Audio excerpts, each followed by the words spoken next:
Cuba Gooding Jr. was matter of fact as he went through this process today, resolving his forcible touching case. The courtroom was sparsely attended. There were reporters and some observers, but not packed like you would typically see for a celebrity case.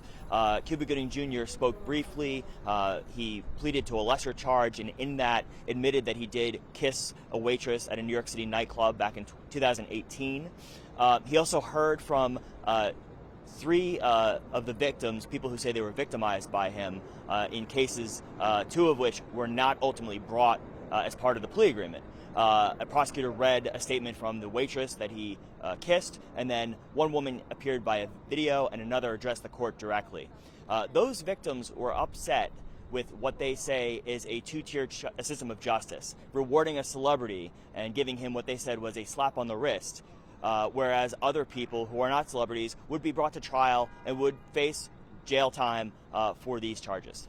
Cuba Gooding Jr. was initially arrested in the summer of 2019. It's been a 3+ year process. He was accused initially of forcibly touching, groping, kissing 3 women. Prosecutors ultimately decided to drop 2 of those cases and went ahead with a plea deal involving just 1 woman. That was struck in April.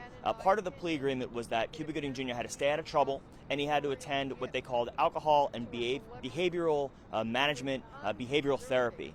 So he's been seeing a therapist. According to prosecutors, he's been fully compliant, and the therapist gave positive reviews, and Cuba Gooding Jr., according to the prosecutor, will continue in therapy beyond that 6-month window that was required as a part of this agreement. It is an interesting coincidence that this case is being resolved right around the 5-year anniversary of the Me Too movement. That movement started with Harvey Weinstein, the Hollywood producer who, in this very courtroom in 2020, was convicted of rape and sentenced to 23 years in prison.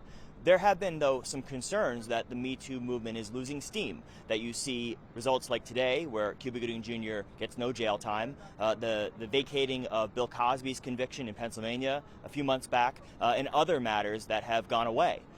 We asked attorney Gloria Allred about this, and she said that while some of those developments are disappointing, women are still resolved to hold men accountable. What happened today, if you ask Cuba Gooding Jr.'s defense lawyers, if you ask prosecutors, was that they did not see a clear path to a conviction on some of these allegations.